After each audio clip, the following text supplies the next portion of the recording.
Welcome in, everyone, and thank you for listening to the 226th ever episode of the Missouri Sports Podcast, brought to you by 106 Apparel and recording from the Revel Advertising Studio in beautiful Springfield, Missouri. I'm one of your hosts, Cameron Albert, alongside my good friend and fellow Mizzou fan, Kyle DeVries. How you doing today, Kyle? I'm doing great, Cameron. How about you? I'm doing well. It's been a while. Yeah, it's good to be back. Good to be back in the studio. No producer Cameron today because we're on a weird day, so he was busy. You've had an adventure since we last were in the studio. Yeah, a little bit has happened for sure. I went to New York City for Christmas. We were there for almost 10 days with my wife's family. The trip started off great. Spent some good time with the family and some people, we don't see terribly often, so it was good to see them. Spent a day in New York City. We saw Phantom of the Opera on Broadway. We went to a New York Rangers hockey game, and it was sitting there at that hockey game where I started to get a little tickle in my throat, and I was like, this is usually the first thing that happens when I start getting sick.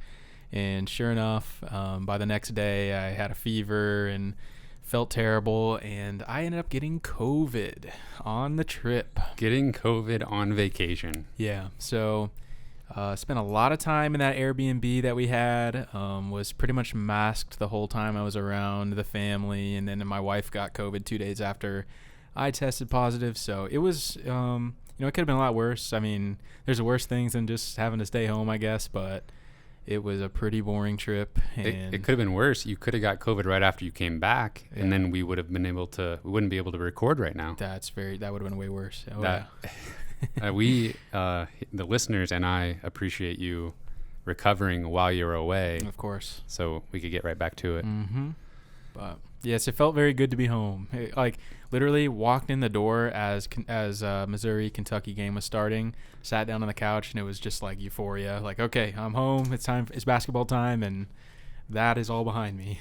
and you were just stuck in the hotel room or Airbnb room. Yeah, literally Christmas Eve, Christmas Day. Mm-hmm. But at least Christmas Eve, you had a lot of NFL games to watch. Yes, that's true.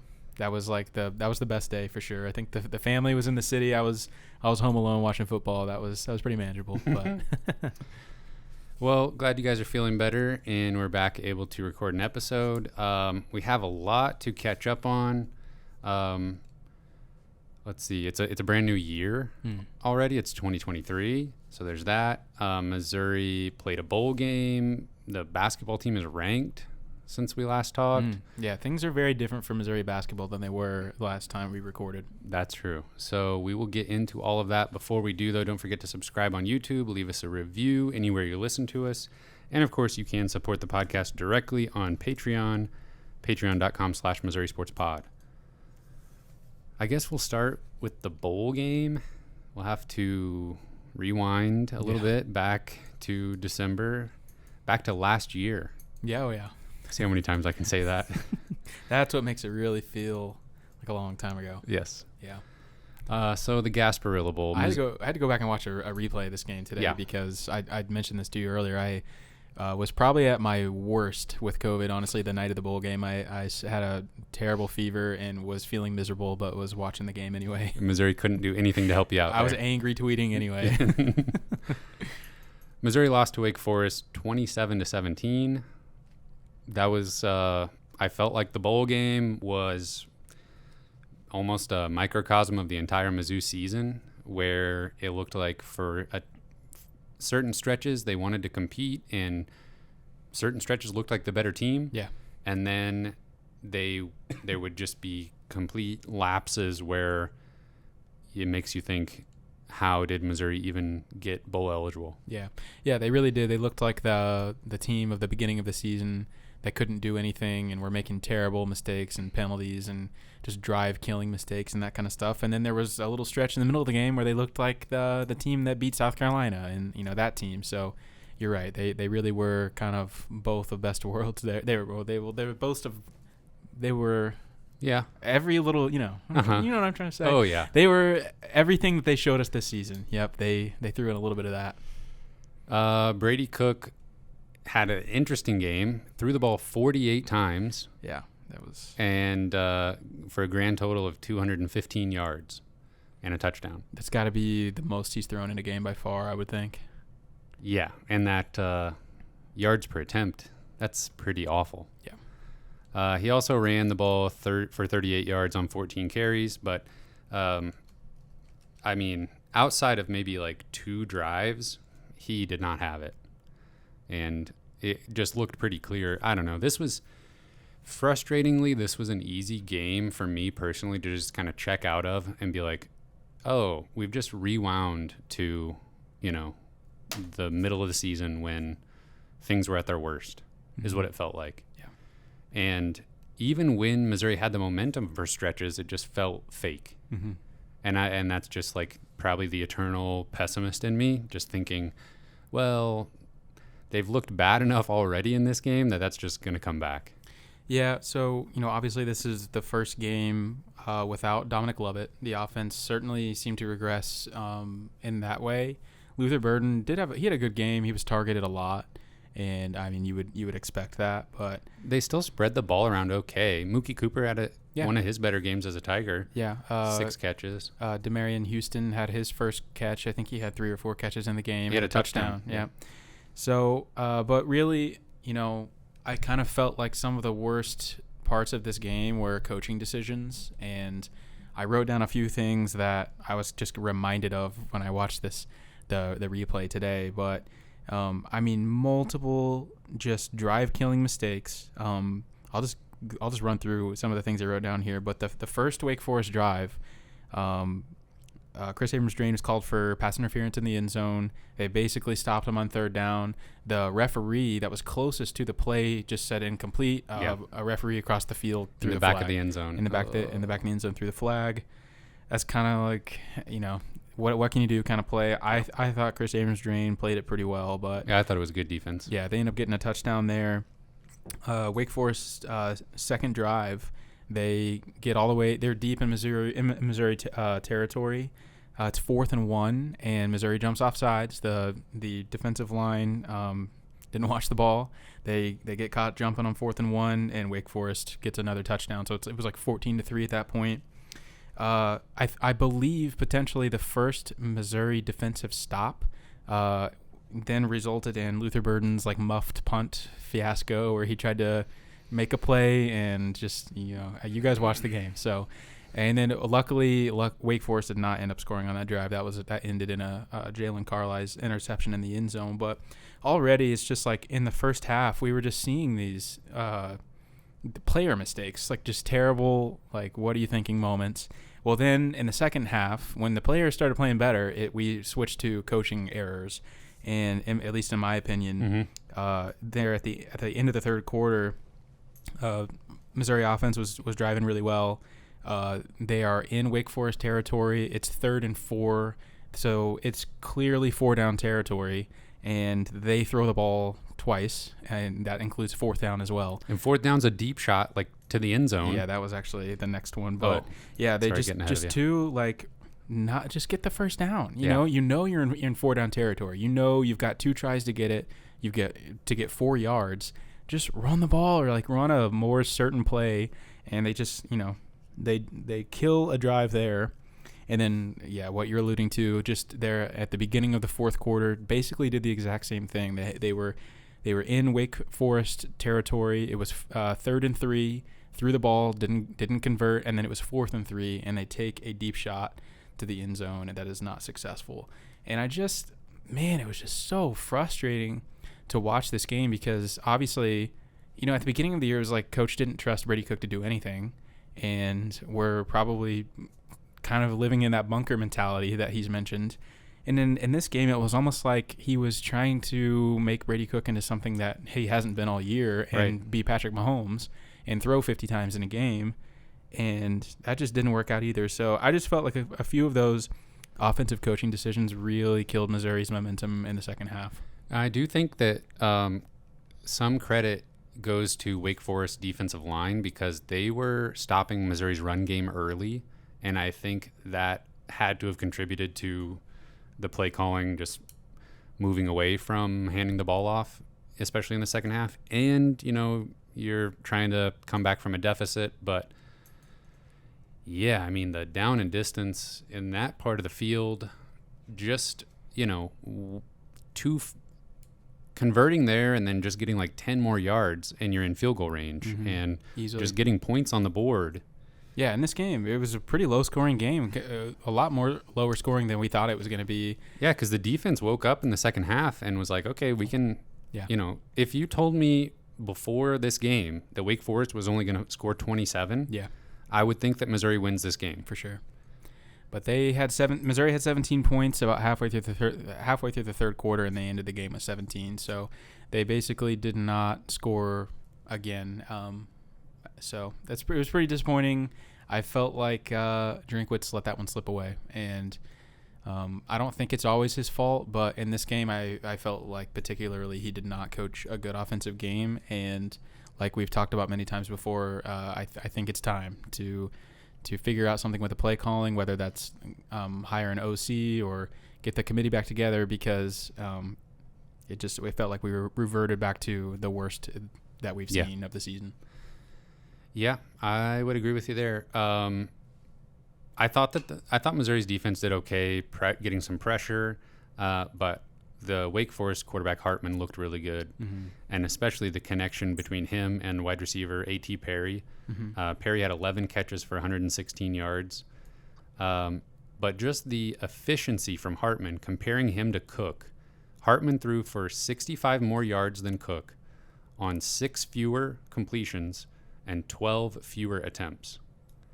Just way more efficient. And that's even with Missouri's defense getting to him a few times. Yeah, I think Missouri's defense played pretty well. You can definitely see how much of a key ingredient the pass rush is. No DJ Coleman, no Isaiah McGuire, no Trajan Jeffcoat in this game. You could tell that the D-line wasn't quite as potent, at least in the pass rush, that they had been towards the end of the season.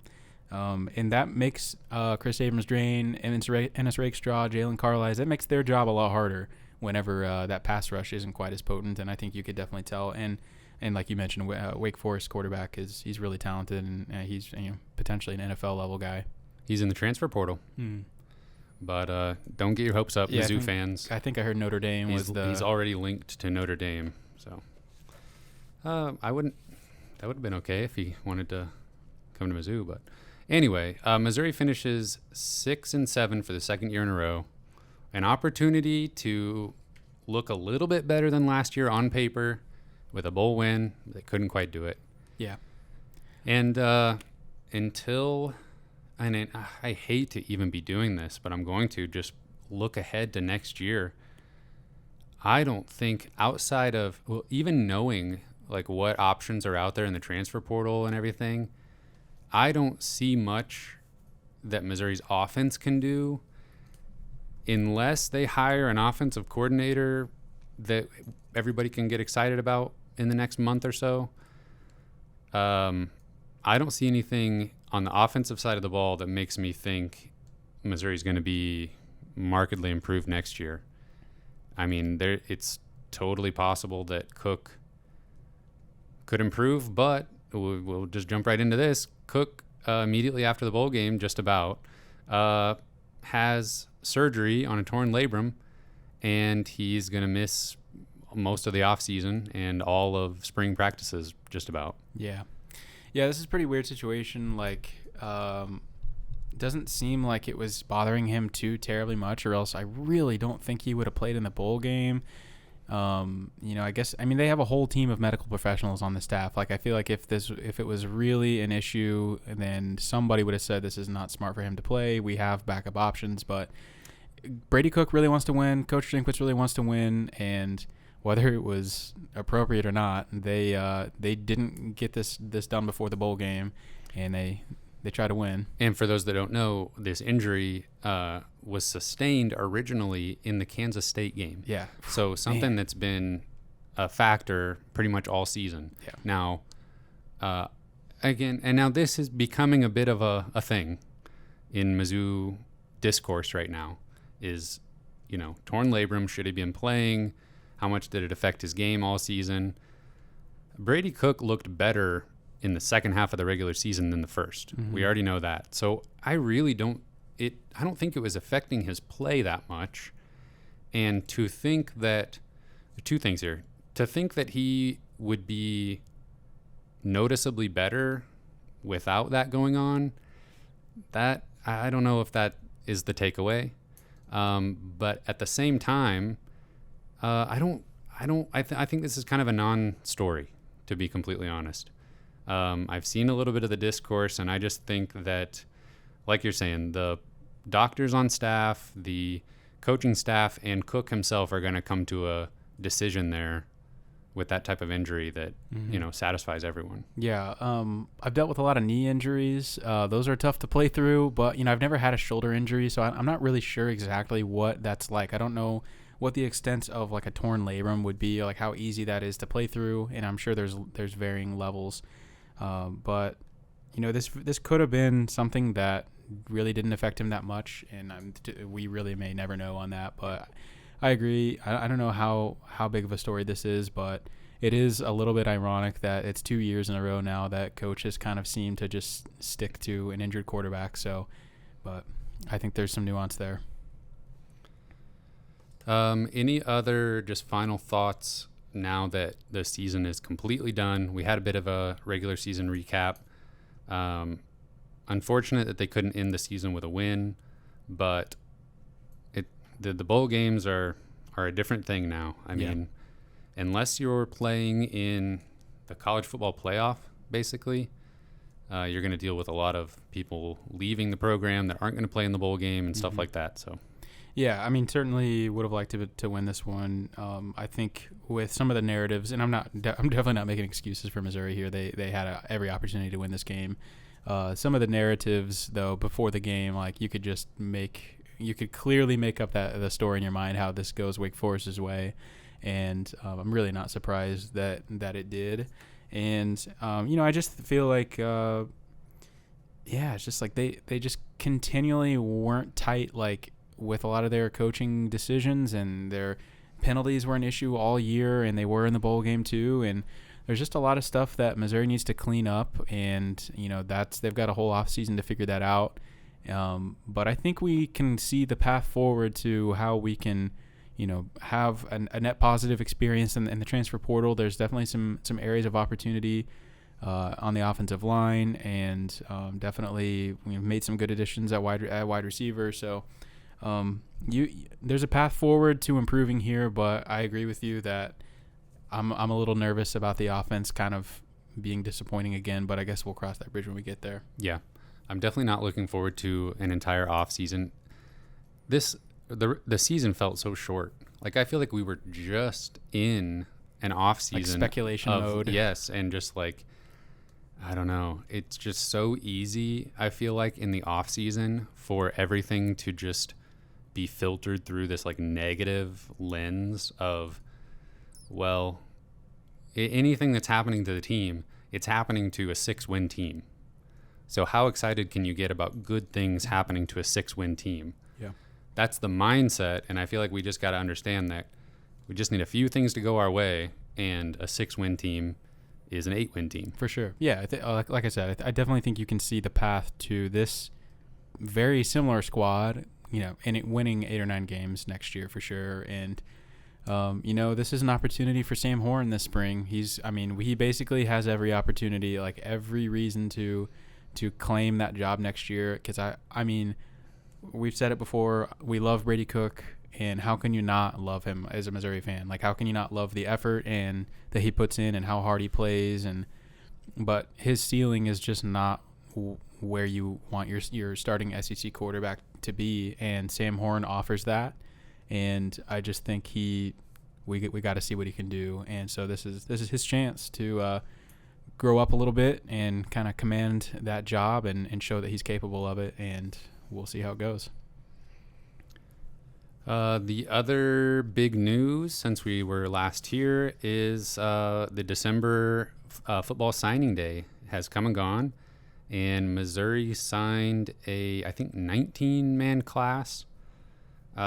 We've got a few transfers in there, so I think I'll just run through the list of signees, and then I'll kick it over to you if you want to spotlight anybody or talk about any surprises. It was really for the most part, a surprise-free signing day, and the December signing day is getting to be more and more that way, I think.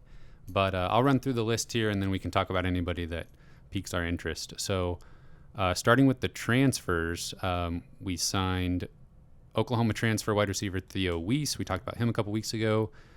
We have not talked about Northwestern defensive line transfer Austin Firestone.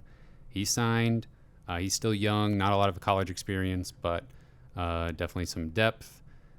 And JUCO linebacker Tristan Newson. Then with the high schoolers that we signed, defensive end Ja'Kai Lang, offensive lineman Brandon Solis, kicker Blake Craig, safety Marvin Burks Jr., tight end Brett Norfleet, athlete listed as athlete, I don't know what position will play, Jordan Harris, defensive end Sarigne Tunkara, wide receiver Nicholas Deloach, offensive lineman Logan Reichert, wide receiver Marquise Johnson, defensive back Shamar McNeil, linebacker Brayshawn Littlejohn, defensive lineman Sam Williams, wide receiver Daniel Blood, wide receiver Josh Manning, safety Philip Roach, running back Jamal Roberts, and quarterback Jabari Johnson. Nice job.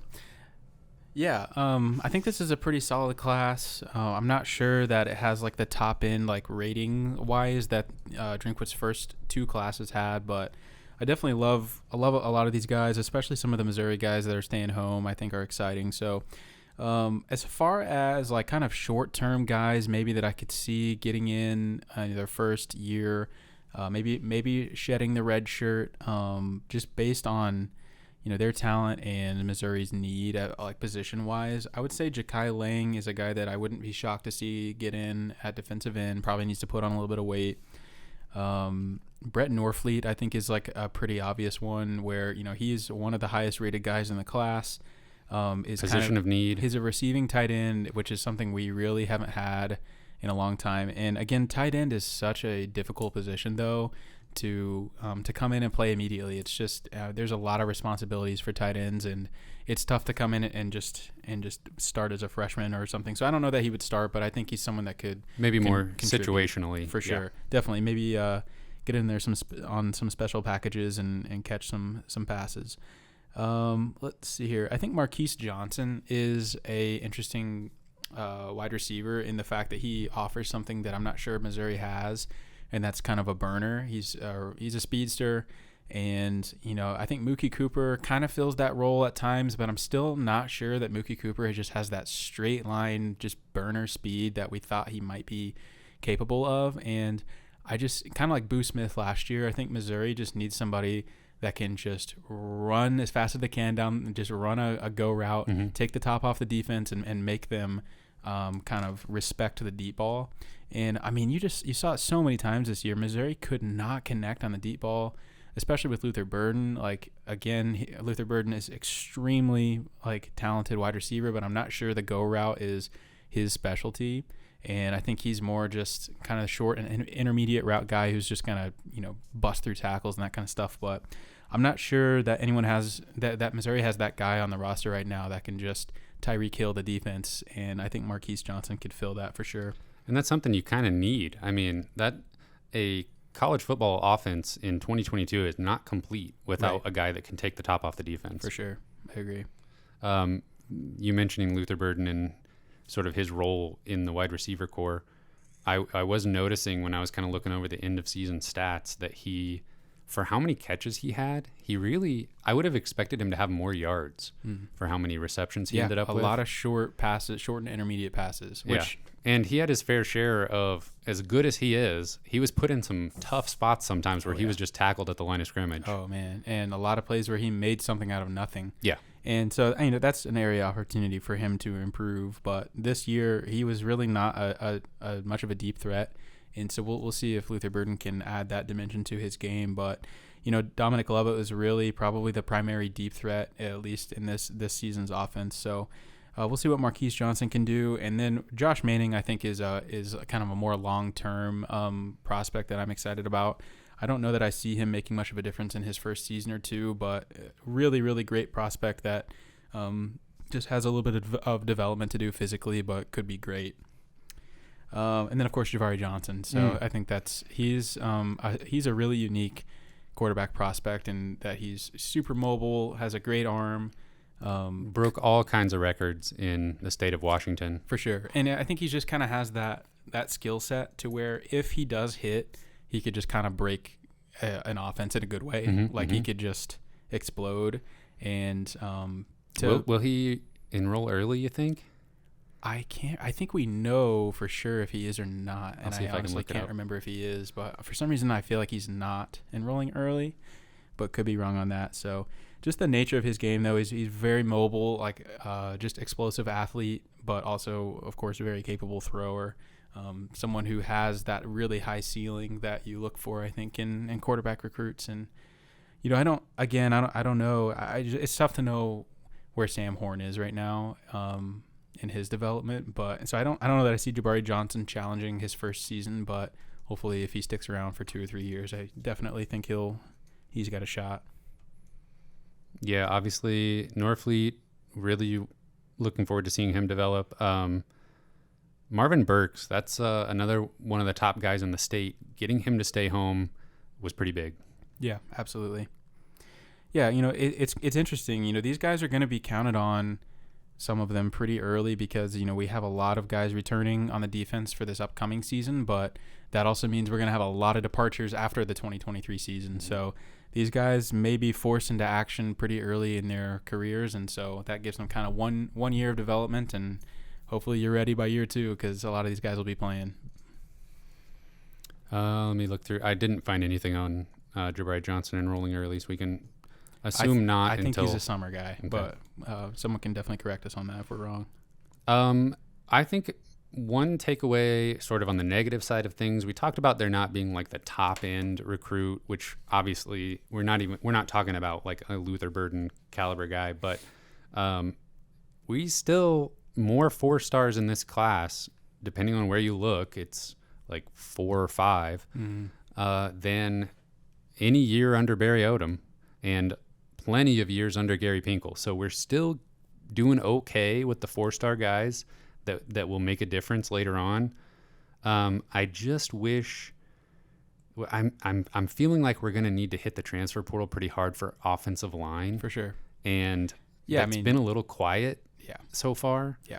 It's pretty tough not to mention Logan Reichert for sure. I think he's a guy I'm really excited about long term, but just generally I have zero expectation for a freshman to come in and make it. Really even like the first 2 seasons, I have very little to no expectation for even the best offensive line recruits to come in and make a difference. And obviously Armand Membu got in there this season just because of out of necessity and played really well. But that might be the first time I've ever seen a true freshman play meaningful snaps on offensive line. So I 100% agree. We're going to have to hit the transfer portal pretty hard, and hopefully we start seeing some movement soon, because we haven't really seen anything. Right. I don't necessarily want to just run it back with the exact same starters next year. Just we go through cycles, and now it's not the book is not completely shut on this class, even with high school recruits. But again, if we're just talking about next year's team, you could add 2 of the top offensive linemen in the country to this recruiting class, and that's not necessarily going to put you over the top next year. Mm-hmm. I do think there's a lot of opportunity for this staff in the transfer portal, not this current season, but the following one, just because they'll have so much opportunity and playing time to sell. So that's where we are in college football. That's a blessing and a curse, I think, is the transfer portal. But I definitely think next season's transfer portal could be a banger, they say. And we do have a ton of guys returning. Yeah.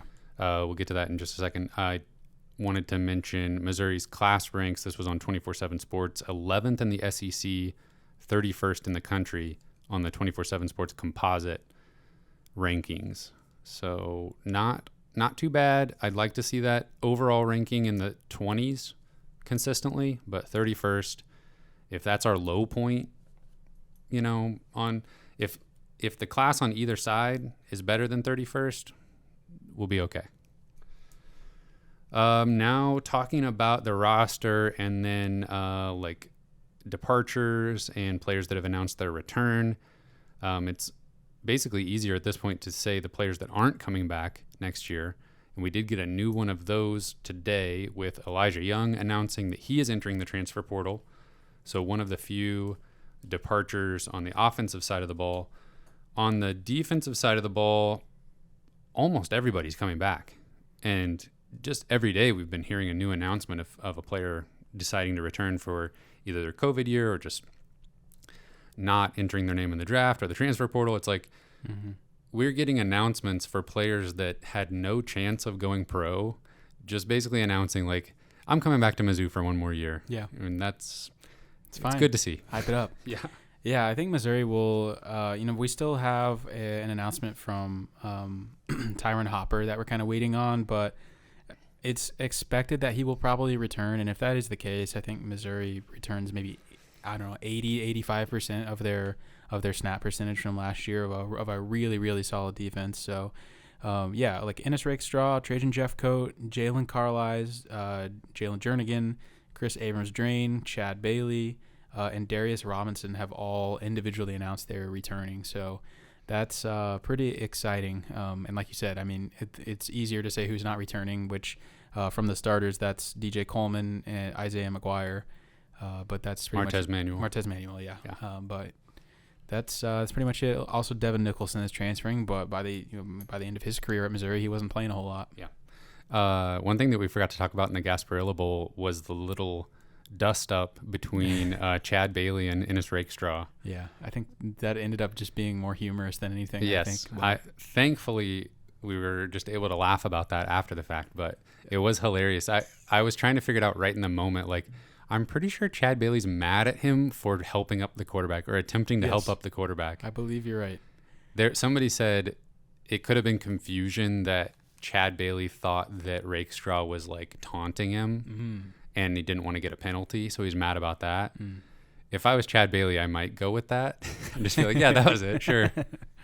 Yeah, it was funny how it just cuts to Coach and he's like scratching his head, like takes his hat off, scratching. It's like we don't even know if that's what he was looking at, but it's just like that was just kind of a perfect shot of him looking puzzled after the strange little dust up. Yeah. But yeah, they posted on they were both like apologizing to each other on social media afterwards, like posting of course, pictures of them together. It's like the only thing on TV sports wise, like on a random Friday night in December. So of course it just like goes viral basically. Like everybody was tweeting about it. Anyway, that was just a funny moment. Wanted to bring that up. Let's see. It just reminded me because Chad Bailey will be returning. Anything else for the football side of things? We were able to watch some of the college football playoff together a couple days ago, and pretty big. I don't know if Vegas upset or whatever, but TCU beating Michigan was kind of wild, and the way both of those games being shootouts was kind of crazy. Yeah, two great games, man. They're really entertaining, high-scoring games. I just think TCU is the perfect reason. I mean, they ended up making the top four this year, but I think TCU is a great example of why the 12-team playoff is going to be really fun because nobody in a million years would have ever seen TCU getting to the national championship game. They've kind of been the darling team for sure, to the Cinderella, if you will. But two great games. Lots of great offense, that's for sure. And I really thought Georgia was out of it, and they came back. So thanks to Ohio State's just god awful defense. So but one more thing just on everybody coming back and everything else. Say just for Mizzou's defense. I also didn't kick it over to you on Elijah Young. Oh yeah, just kind of a disappointing Mizzou career. Honestly, I thought he was a talented guy. And obviously, I think there's a lot that happens that we don't see. That we just watch the guys on the field of play, and he looked good when he was out there. Always seemed like a good athlete, but maybe just I don't know. Never seemed to quite earn a starting role or a meaningful role on the offense. So wish the best to him. Yeah, I'm going to make just a completely wild prediction here that he goes to maybe a lower conference and does pretty well. Yeah. He's from Tennessee. Maybe he goes to Memphis or something like that and does well. I could see him just dropping down even like half a level. Yeah, and where being he's plenty needed productive. And for sure. Especially in like a third down pass catching role. Yeah, For sure. But I definitely think that was expected, and I really just hope that this means next year the Tavoris Jones show. Yeah. But I was just going to say, on all these guys returning, again, we really only see this coaching staff in action on game day and on the field, and it's really easy to pick apart everything they're doing and their clock management or their play calling and that kind of stuff. But I think this is all these guys returning and wanting to run it back for another year when they have other opportunities is just a great testament to the job the coaching staff's doing, whether it's behind the scenes or just being leaders of men. And I think they're doing a really good job. And clearly, they have a great chemistry and bond, and I think they're having fun playing football. So in this era of college football, this is extremely rare. So great job keeping all this together by the coaching staff. And I would say the fact that Chris Abrams-Drain and Ennis Rakestraw are sort of like, I don't know, they're coming back together to go at it one more time. Mm-hmm. That like kind of set the tone for me. Those two coming back, I think is a really big deal and speaks a lot to the defense as a whole being a pretty cohesive unit, regardless of if you're trying to help up the opposing quarterback. All right, so we will switch gears now to basketball. Basketball has been a bit more fun as of late. Last time we were here, Mizzou had gotten trounced by Kansas and then won against UCF on the buzzer beater from DeAndre Golston. UCF, by the way, we should be rooting for them to win as many games as possible this season. Mm-hmm. We need that neutral site game to be a quadrant 1 win. And just the fact that I'm saying that brings a smile to my face. We're talking about like resume type of stuff right now. Oh yeah. Oof. It's truly basketball season if we're talking about resume stuff. So be rooting for UCF, of course. But Mizzou came out, bragging rights game in St. Louis, and just destroyed Illinois. Mizzou won 93-71. Largest lead of the game at one point was 35. Yeah. I have no idea what happened in that game. I mean, we can try and analyze this thing, but it's like I have no idea what happened. Missouri was playing phenomenal. Illinois just looked like they had no desire to be there that night. I don't know if it was just almost Christmas and they were ready to go home or what, but this was the one day I did get in New York City. This was the day that this game happened, and so I didn't get to watch it live. I had to go back and watch it the next day, but I was watching the score on my phone just thinking, what is happening? Just seeing Missouri get out to a 20, 30-point lead. I was just wishing that I could be a part of it, but just an absolutely insane performance. Kobe Brown with 31 points, 5 rebounds, 8 assists, and 4 steals. And he was 3 for 4 from 3. 31 points for Kobe. Demoy Hodge added 20 points on 4 of 9 shooting from 3. You mentioned Mizzou going on a run in the first half. At one point, they went on a 22-3 run. And then a little bit later, they went on a 10-0 run. So if you put all of that together, one long extended run, it was 39-11 for a stretch there. Yeah, it really just felt like they got back to the team they were at the beginning of the season where, they were just taking advantage of, playing quickly, getting back faster than the defense can get back. And, the second Illinois misses a shot, we're going down. We're going to beat you down and to the other end of the court and get an easy layup. They were hitting threes. Illinois was not hitting threes, which is something they typically do pretty well. So, coming into this game, I remember predicting a pretty easy Illinois win because everything we had seen up to that point just seemed prescriptive of Illinois doing whatever they wanted to do. They play great on the perimeter. They shoot well. And that was something Missouri had shown they did not know how to defend. Was a good three-point shooting team that is well balanced and passes the ball around, and everybody's capable of shooting. Like it just seemed like a recipe for disaster. But Missouri's defense has really clicked in the last couple of games. Like what looked like at the beginning of the season, even when they were winning games, they looked completely out of whack on their rotations. They were leaving guys wide open, and that has not been happening. Yeah, Illinois, like you said, pretty good shooting team. They were off this night, and Missouri's defense stepped up. But I have to imagine this has got to be the worst three-point shooting game Illinois will play all season. I mean, Matthew Mayer was 4 of 8 from 3. The rest of the team was 3 for 23. Pretty bad. Yeah. Yeah, Terrence Shannon, honestly, probably one of the best players in the country. He still put up points in this game, but not how he typically does, I feel like. And what was he, 0 for 5 from 3? Yeah, 10 of his points came from free throws. Yeah. 10 of his 22. Yeah, it's probably the worst game he'll play all season, and he still scored, 15 or something? 22, yeah. 22, Yeah. my gosh, okay. Yeah, Mayer was 16. Missouri they did what they did against like 300 level KenPom teams against Illinois. Yeah. Forcing turnovers. Illinois turned the ball over 17 times, and Missouri was getting runouts. Missouri shot 64% from 2 and 50% from 3. That'll win you pretty much every game. Yeah. Let's see here. According to KenPom, this was the 14th most dominant performance of the year so far. And I'm sure that includes like Yeah. top-ranked teams versus just cupcakes. Yeah, ridiculous blowouts and stuff. Yeah. That's insane. Illinois did. I noted that Illinois had 19 offensive rebounds to Mizzou's 9, but that's going to happen when you're just missing a ton of shots. Yeah.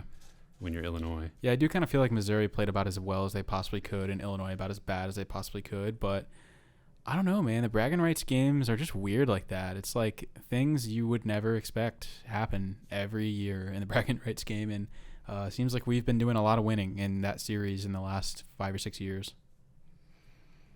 Yeah, Missouri sort of getting back to what they had been doing. Like you said, 23 assists for Mizzou to Illinois' 10. That's just crazy. Just makes you wonder what happened against Kansas a little bit because that was really the one uncharacteristic game that they've played this season. So, yeah, we'll touch on this, or I'll touch on this a little bit more when we talk about the Kentucky game and just kind of where we're at with this Mizzou team. Man, I'd like to have that Kansas game back, but then again, maybe they needed that. Exactly. Yeah. A little bit of a wake-up call. Like, okay, maybe we're not as good as we thought we were. And it makes me think even more now that environment that just overwhelmed them a little bit. I agree. Apparently the bragging rights game, it was like kind of a crazy weather night, right? It probably wasn't as well attended as normally, for sure. As it normally would be. Yeah. Yeah, really bad weather in St. Louis, all across the Midwest at that time.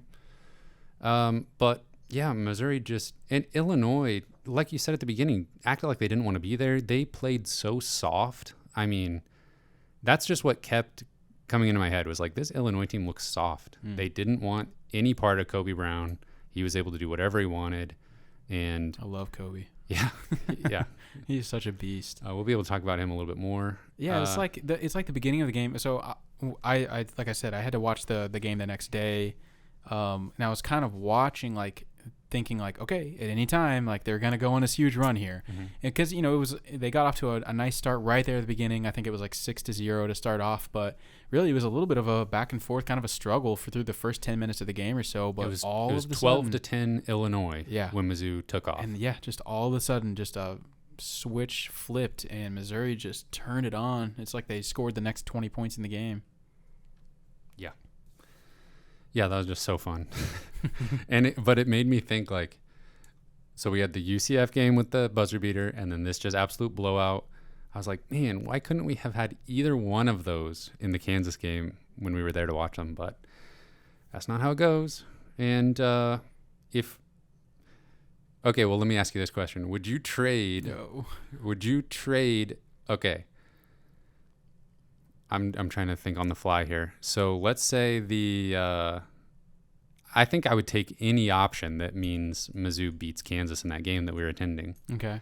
What about this? Yeah. Let's say Missouri beats Kansas, but that was like a fluke, and they just kind of suck the rest of the year. They don't make the tournament. Or we get whatever happens this year. We get whatever happens. We lose to Kansas, and then we turn into a top 20 team immediately. I gotta say I'll take the loss. I'll sacrifice that game, even though we were there to see it. Assuming we just keep playing well and make the tournament, I think I'll take that. In the back of my head, though, there's always that, like, well, this could be the peak of the season. Sure, but I mean, that is again a blessing and a curse of college athletics is it's a roller coaster. Mm-hmm. And right now it feels like we're on top of the world. And I remember Missouri basketball feeling that way 2 seasons ago, and it crashed and burned. So I'm not saying that's going to happen this year, but anything can happen. Well, we haven't even got to the second half of why we're on top of the world, because Mizzou went on to beat Kentucky 89-75 behind another 30-point game from Kobe Brown.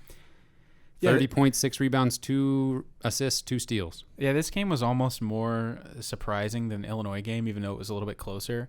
I remember circling the Kentucky game before the season started, just thinking, there's no way we win this game. We match up so horribly against Kentucky.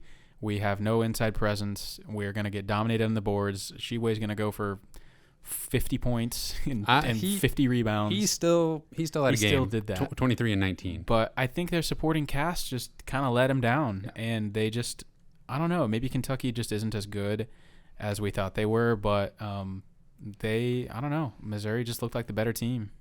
Yeah, Sheway played all 40 minutes in the game. Oh, my gosh. Yeah, 23 points, 19 rebounds.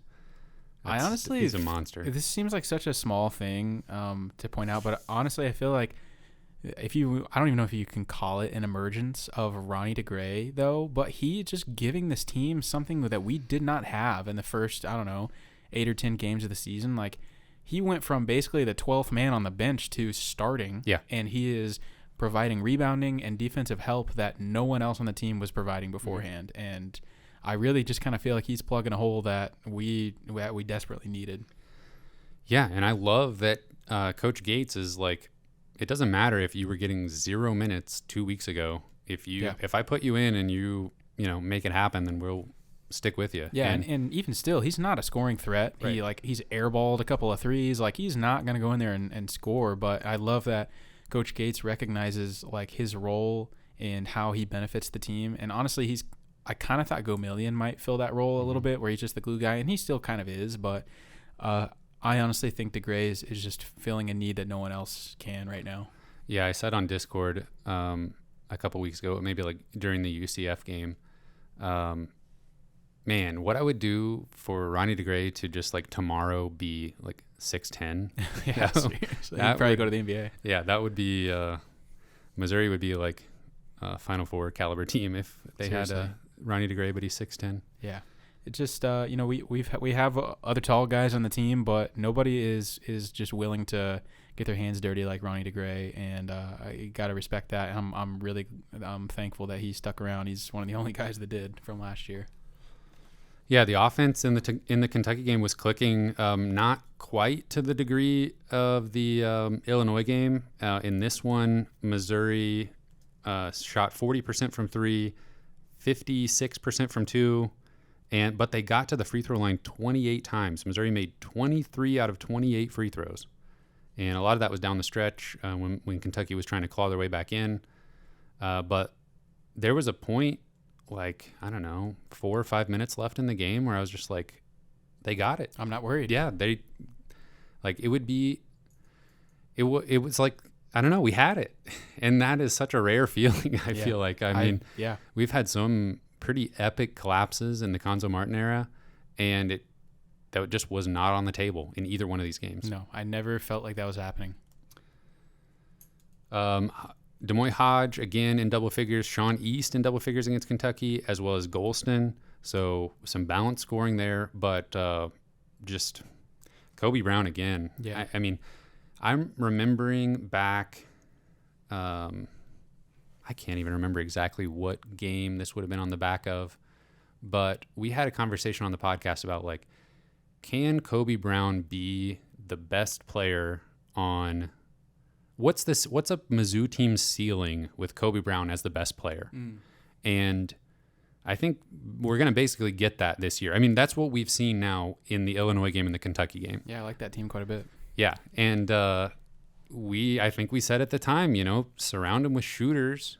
And ideally we would have an athletic shot blocking big at the 5 spot. Right. So obviously we know that's not what this team has, but we've surrounded him with shooters and guards that can get him the ball in good spots, and he can make his own basket. Yeah. He can create his own shot.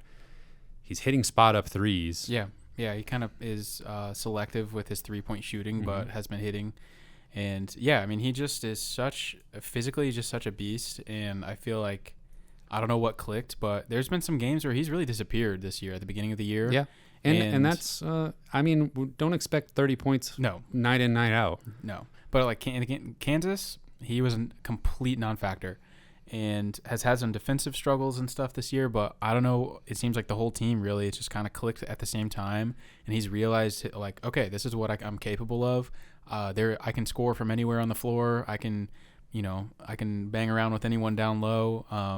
I can do this. And so crafty. I mean, the angles he makes shots from are ridiculous sometimes. Like sometimes he'll get going and I'm like, I don't think this is going to end well. And he just gets it up there off the glass for a basket. I think that Ronnie DeGray is potentially taking some of that defensive pressure off of Kobe and just freeing him up a little bit. You could tell Coach Gates was not happy with the defense when Kobe and Noah Carter were on the floor at the same time. Right. Yep. And we've rarely seen that. And that was like, I guess, early in the Kansas game. Yeah. It was awful. It was not working. And I don't think we've seen them on the floor together very much since then. Yep. But Ronnie DeGray, just another example of him contributing. So now after the Kentucky game, Missouri is 12-1, obviously now 1-0 in SEC play. 33rd in KenPom. The KenPom roller coaster this year has been quite a doozy. So they've jumped like 30 spots in the last couple weeks. Yeah, Missouri starting out the year like 40th. Before the Wichita State game, we're 37th. Then after the Kansas game, we're down to 62, and now we're all the way back up to 33. And number 20 in the AP poll. Number 20 in the AP poll, 21 in the coaches poll. We are on the good side of the bubble on bracketology. BartTorvik.com has us as a 7 seed. Things are looking good. Yeah, things are great right now. Got to keep it going. Unfortunately, next up on the schedule is Arkansas. They are number 10 in KenPom, 35th on offense, 5th on defense. They're 11-2 overall. Their 2 losses coming against number 26 Creighton, and then just last night or night before on the road against number 75 LSU. Some good wins earlier in the season over 24 San Diego State, number 29 Oklahoma, number 79 Bradley, all neutral site games there. But the recent loss to LSU is important because that's the same Arkansas team we're going to see tomorrow night because they're without Trevon Brazile and they're without their 5-star freshman, Nick Smith. Yeah, as painful as it was to watch, Trevon Brazile was looking fantastic at the beginning of the season. He looks like an NBA player, and it's very sad. But he's out for the season. And, like you said, Nick Smith, I mean, very possibly the number 1 pick in the NBA draft. And so Arkansas is going to be without those guys. And who knows how long they're going to be without Nick Smith. I think he's only played, 5 games this season? Yeah. He's out indefinitely for knee management. Yeah. So, and you just never know with those NBA guys, like when they're just kind of decide to make a business decision, which you can't blame them. So I would not blame Nick Smith or Trevon Brazile. You know, if you just want to take the rest of your college careers off and forego your eligibility and go to the NBA draft. It's fine with me. More power to you. I recommend it. Yeah. Arkansas is left with kind of some role players. Ricky Council's a great player, transfer from Wichita State. He's probably their best player now.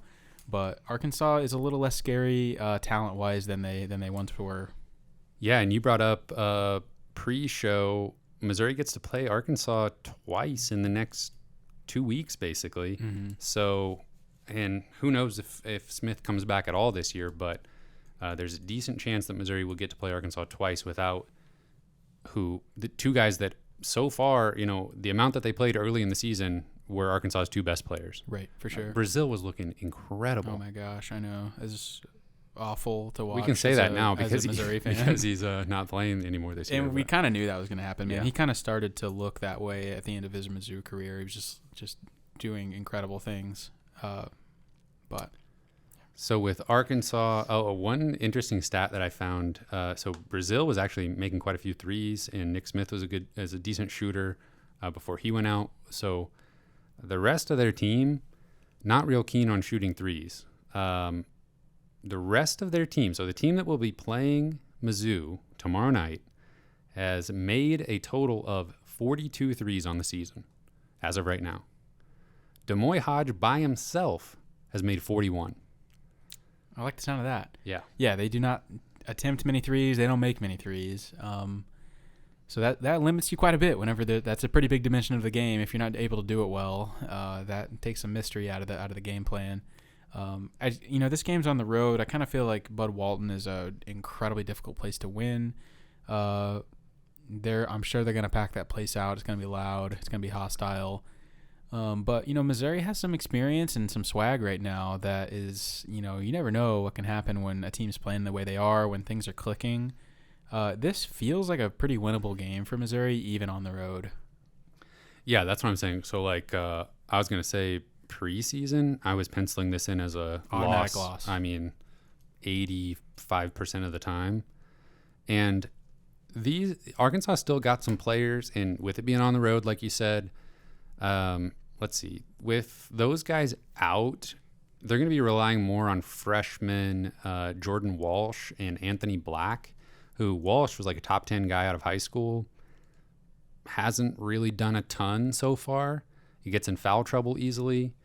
But I just wanted to point out in the Arkansas LSU game that just happened last week, Anthony Black and Ricky Council and junior Devontae Davis all played 40 minutes. And then not a lot of depth. Right. Senior transfer from Rhode Island, Mekhi Mitchell, played 36 minutes, and then Jordan Walsh at 32. So yeah, getting him in foul trouble could be huge. Yeah. Man, this is the perfect time to play Arkansas. Yeah, they haven't figured out what exactly they're going to do without those two guys yet. Yeah, when they come to Columbia in a couple of weeks, if they still have the same exact squad personnel-wise, it's really going to be disappointing if Missouri can't win. Just in college basketball, I don't know what it is. Just the environment is everything. So I view this game as more of kind of a coin flip, honestly. I could see it going either way. I don't know. What do you think? Think this is a win for Missouri? Man, if there ever was going to be one, it would be now, but I'm just really not sure. KenPom has Arkansas 84-76. I don't think it's going to be that high scoring of a game. I also don't think Arkansas is the 10th best team in the country right now. True. Arkansas still, though, their length on the perimeter, they're able to switch, especially with this lineup. Yeah. They're probably going to switch 1 through 5 on Missouri. Yeah, it's going to be really hard for Missouri to score. I think that is the one thing they do have going for them. And,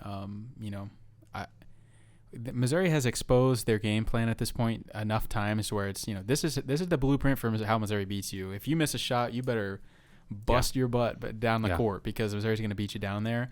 If Arkansas can figure that out, can limit that, Missouri could have some issues scoring in this game for sure. Arkansas in the top 100 as far as not turning the ball over on offense. So they're not going to be gifting Missouri too many possessions. If Missouri can get them sped up, maybe they could take advantage of something there.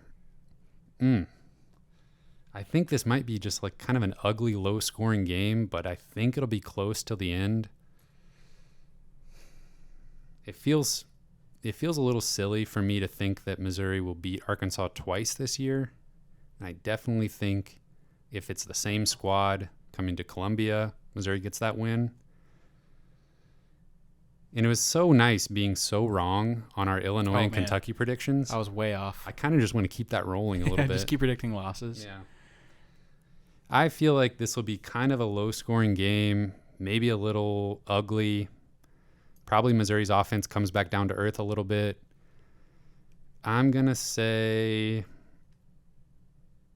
Missouri wins this game 69-68. Wow. I hope you're right.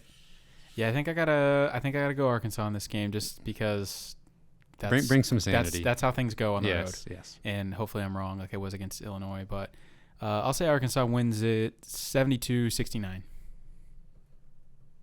Nice. Regardless, I think this is winnable. Oh, absolutely. I don't see. I'm still gonna be mad if they don't. Yeah. I'm still gonna be expecting them Yeah. to win, knowing what we know. But it would be huge. I mean, we came into this stretch of games thinking, if we can just win one, I would be over the moon. If we can beat Illinois, Kentucky, Arkansas, if we just win one of those games, I'll be thrilled. And we have an opportunity to win all three of them. Yeah. Yeah. Even getting, if you told me we beat Illinois and Kentucky, what those 2 wins have done for our postseason prospects is crazy. Yeah, it's like, I don't like to root for Illinois. Like you mentioned earlier with UCF, I mean, you almost kind of have to root for Illinois and Kentucky a little bit. If there's any doubt on Selection Sunday, we already have those things going for us. That's pretty awesome ammunition to have. But you gotta make sure those are quad 1 wins. Yeah. That's potentially 3, potentially a 4th now with Arkansas, quadrant 1 win and you're not even through the first week of January. It was obviously pointed out plenty of times on the internet that Missouri has won 12 games this year already. They won 12 games all of last season. Nice. 12th win last year came in the SEC tournament on March 9th. It's pretty brutal. Yeah. I don't even want to go. Well, you go back a few more years earlier than that, we were not even winning double-digit games. So, I remember. Yeah, I remember that. Man, this should be another fun one. Although it'll be stressful. I don't think Missouri's offense goes crazy like they did against Illinois and Kentucky. If we can get, if Kobe is having a little bit more normal game, but Demoy Hodge is still making threes, if Noah Carter can make a couple threes. I loved getting some scoring from Sean East in the Kentucky game. He had been a little bit quiet before that. Man, it's just so fun having a basketball team with different combinations of lineups that can do something for you. Yeah, I was thinking about that the other night after we beat Kentucky and we, are now 1-0 in the SEC standings. It was like, God, this is so fun just to like, oh my God, the SEC standings is like matter again. I remember a few years ago when I guess it was the 2017 season, just like every day I was just like fantasizing about like getting that double bye in the SEC tournament, just like paying attention to literally every team and what they did every game. And I feel like we could be doing that again this season. Yeah, like, I mean, just we were talking about last year and, late in the season, am I watching, whatever Mississippi State versus South Carolina, like late February last year? No. Of course not. But if we're right there, where Ole Miss is playing on a random Tuesday night matters. I'll have college basketball on every night. Oh, it's a different game. So win or lose against Arkansas, we've got a game back home on Saturday against Vanderbilt. Got to win this one. If we're talking about postseason, NCAA tournament resume and all that, this would be, at the end of the year, this would probably be considered a bad loss if we were to drop this one against Vanderbilt. About as much of a gimme as you can get in SEC play. Mm-hmm. Vanderbilt, 95th on KenPom, so still a top 100 team as of right now. Yeah, they're not bad. 99th on offense, 109 on defense. They are 7-6 so far this season. Their best win was a 1-point win at home over number 66 Pittsburgh. Their worst loss was a 2-point loss at home to 230th ranked Grambling State. Yikes. No Scottie Pippen Jr.? They could really use him. And honestly, they would be pretty good if he had come back. They've got a lot of upperclassmen. They've got a sharpshooter on the wing with Miles Stute. He's probably their best player. He has already made 43s on the season.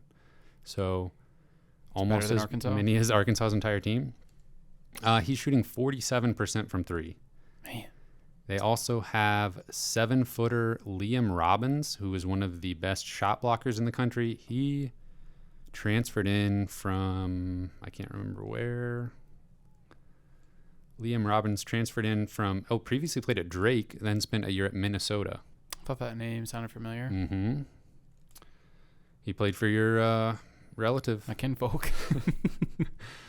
So let's see. Anything else? Vanderbilt transfer point guard Ezra. I don't know if it's Mannion or Manjin.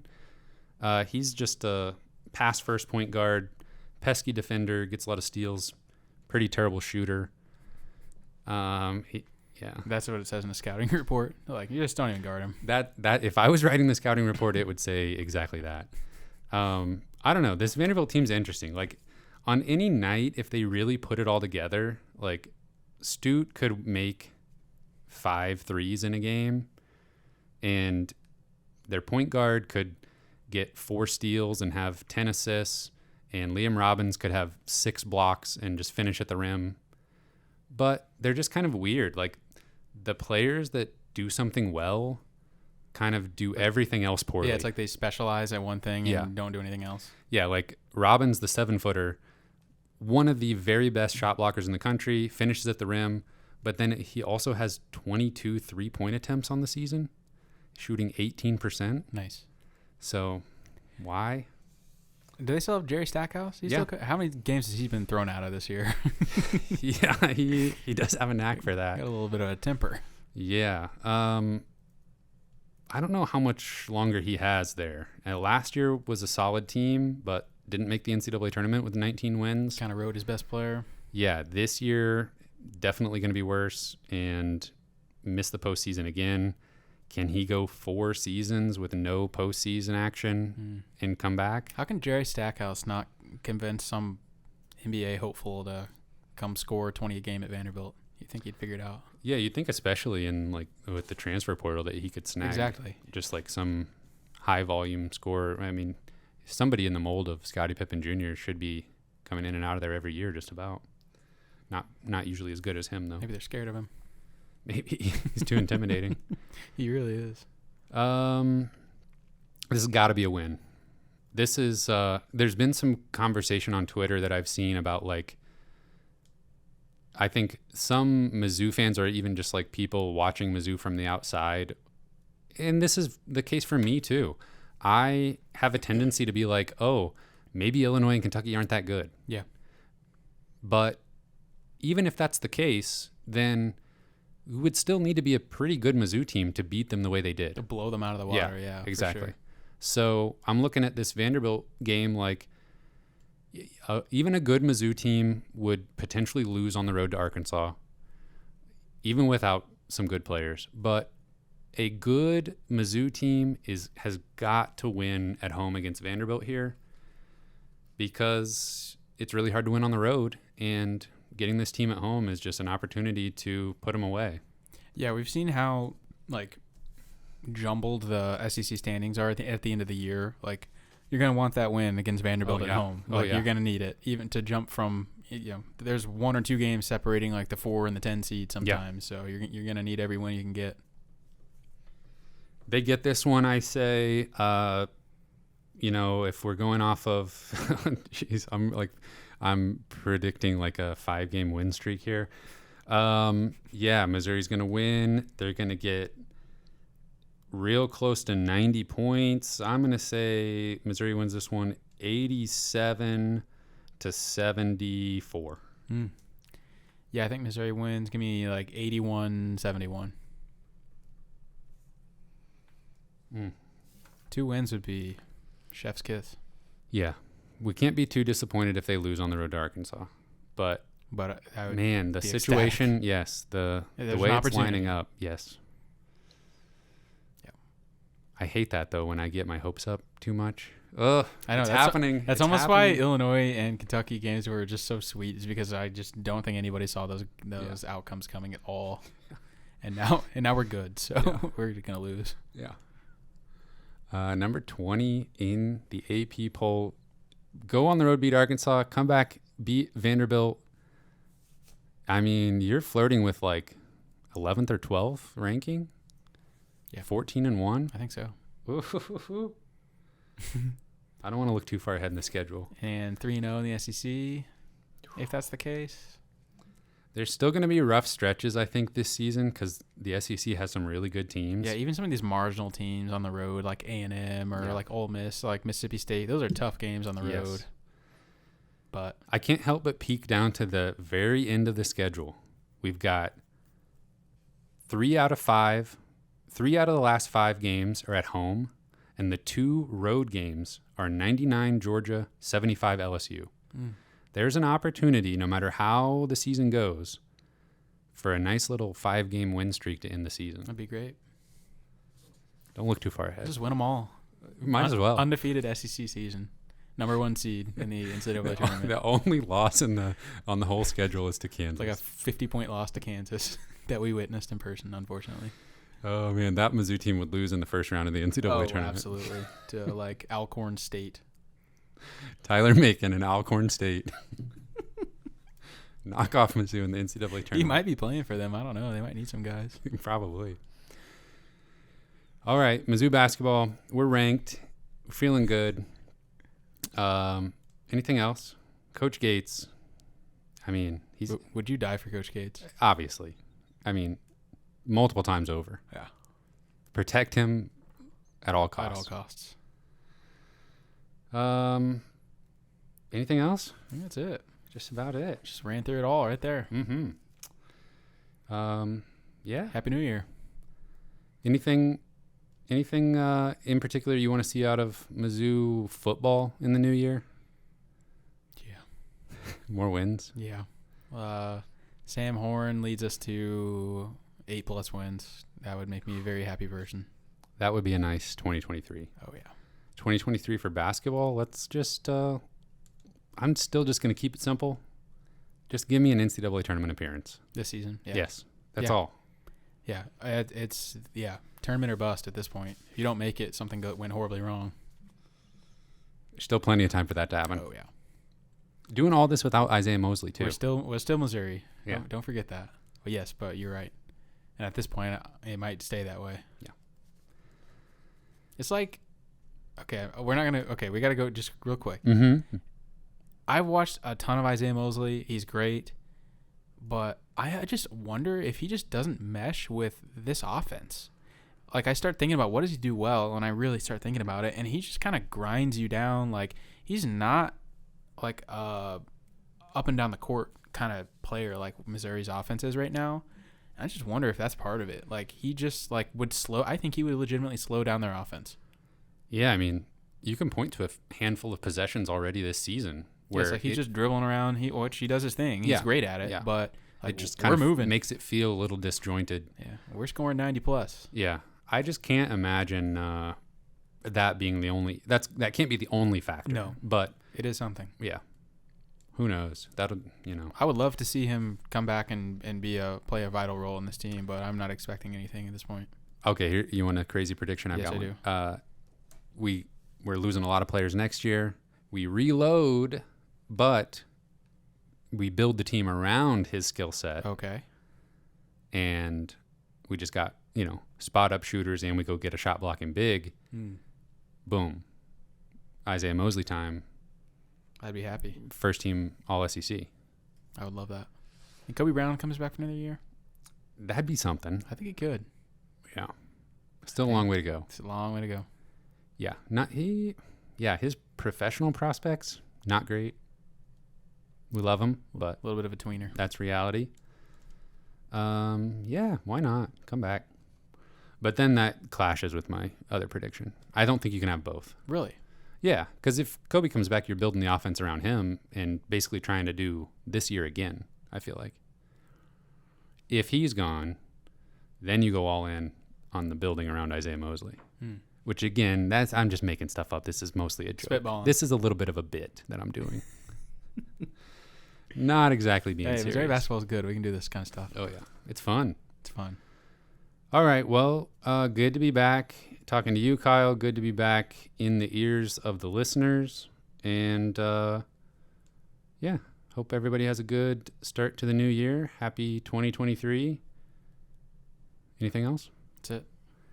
Special thank you to our Patreon supporters at the $10 level and above: Brian Smith, Ryan DeMore, Ben Smith, Parker, Daddy JD, Tim Keynes, Tyler Harsel, Brandon Garofalo, and Brandon Hanks. Thank you. Thank you, gentlemen. You can find this podcast on Spotify, Apple Podcasts, and Google Podcasts. We're on Twitter at Mizzou Sports Pod. And you can, of course, email us at MissouriSportsPod@gmail.com. You can find our t-shirts and stickers on our online shop, MissouriSportsPod.BigCartel.com. Thank you, everyone, for listening. We will see you next week. After 2 wins. Calling it.